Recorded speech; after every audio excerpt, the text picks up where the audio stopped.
Welcome.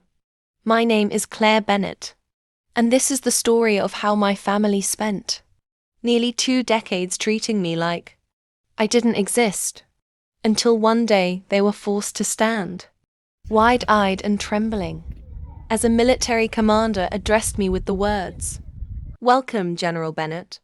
But I want to take you back far before that moment, because my journey didn't begin with a medal. It began with silence. Growing up, I was a good daughter. I made my bed, got straight A's, kept my voice low and my shoes clean. I never caused trouble, and I never asked for much. But I was invisible in my own home, because my family had a hero already, my older brother Daniel. Daniel was everything my parents could ever want in a son. Tall, athletic, loud, charming.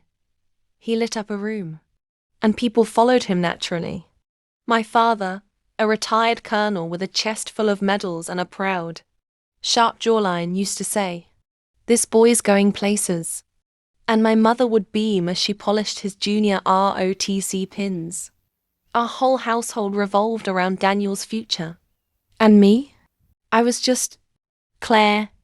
I learned quickly that my role was to support. I cooked breakfast when Mom was sick. I ironed Dad's dress shirts when he had to attend military banquets. I listened to Daniel's long-winded stories about drills and cadet competitions and girlfriends he didn't respect. And I smiled through it all, because that's what I was taught to do. I was never asked what I wanted, never asked who I was. And when I turned 18 and announced I was joining the military too, the room went dead quiet. My father lowered his newspaper. My mother blinked. Daniel laughed. "Wait, you? Join the military? Don't take it personally," Dad added. "It's just not really for people like you." "You mean girls like me," I said. He didn't deny it. That was my first lesson. It doesn't matter how strong you are if people have already decided you're weak. But I joined anyway. I didn't go through the flashy channels like Daniel. No military academy parades. No social media posts in uniform. I joined a little-known intelligence program through army recruitment, passed the background check, and left home with no farewell party. My parents said goodbye at the door like I was heading to a clerical internship, not to basic training. I'll never forget my first day in that classified facility. We weren't even allowed to bring phones. Just boots, orders, and absolute silence. The air was different there, tense and electric. Like a war no one talked about was always happening nearby. I trained in cyber warfare, cryptography, language, satellite interpretation, psychological ops. And I excelled, quietly but completely. By 25, I was on my first covert assignment in Eastern Europe. By 28, I was briefing high-level officials about international threat maps. By 30, I was commanding intelligence teams across 5 continents. And by 34, I was the youngest woman to be promoted to brigadier general in my unit's history.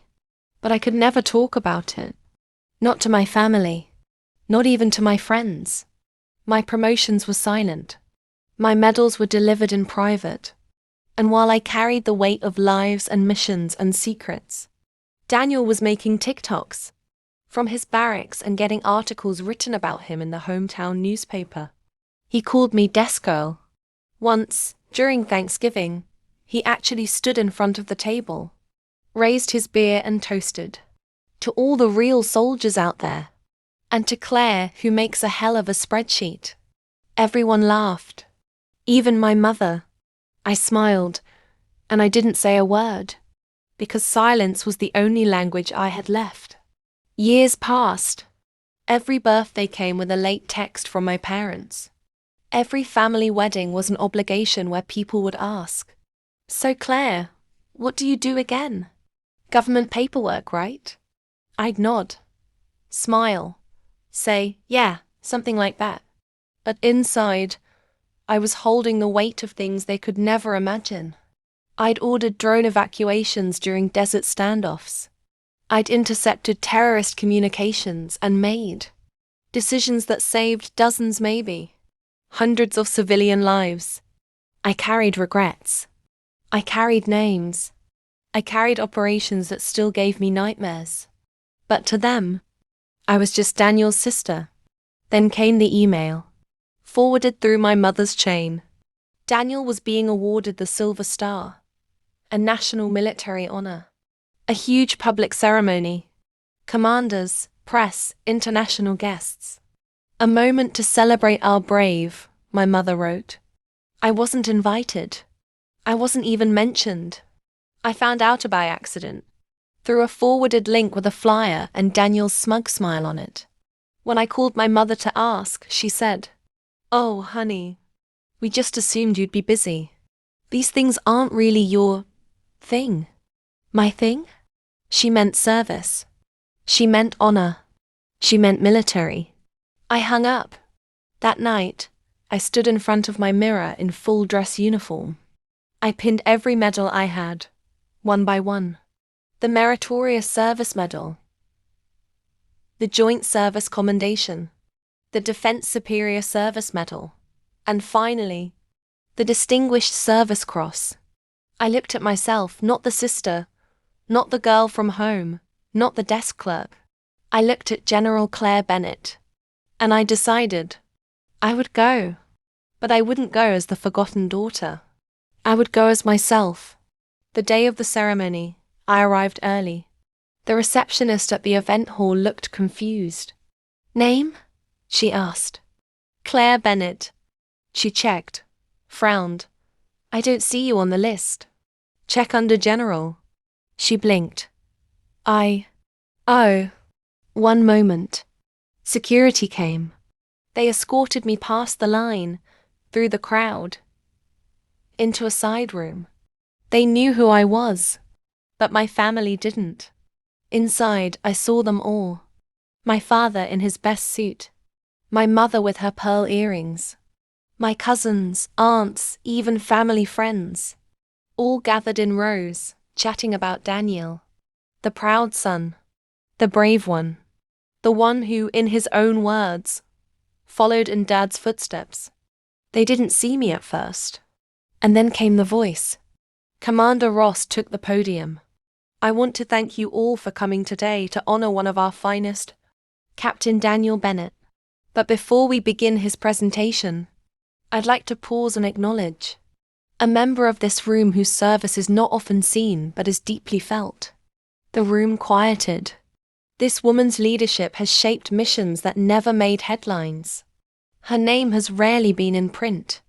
But behind the silence, behind the classified documents, is a service so extraordinary. It changed the course of lives. People turned, heads craned. Please rise for Brigadier General Claire Bennett, recipient of the Distinguished Service Cross. The room didn't just go silent. It stopped. I stepped into the aisle. My boots hit the marble like thunder. Daniel's face lost all color. My father staggered back. My mother began to cry. Every officer in the front row stood. I walked slowly, purposefully to the front. Commander Ross saluted me. I returned the gesture. Then I turned to face my family. And in that moment, I didn't need a speech. I didn't need a microphone. Because the look in their eyes said everything. After the ceremony, no one approached me for a long time. Eventually, Daniel did. "You never said you were a general." "You never asked," I said quietly. He looked away. And for the first time in his life, he had nothing to say. My father came next, hands trembling. "Claire." "You made your choice," I said gently. "You raised a soldier. You just didn't know she was me." I walked away. I never looked back. Moral of the story. Sometimes the loudest truth is the one spoken in silence. Let people laugh. Let them forget you. Let them put you last. Because one day they will be forced to rise. And when they do, they won't be standing for who you were. They'll be standing for who you've become. Let that be your revenge. Let that be your power.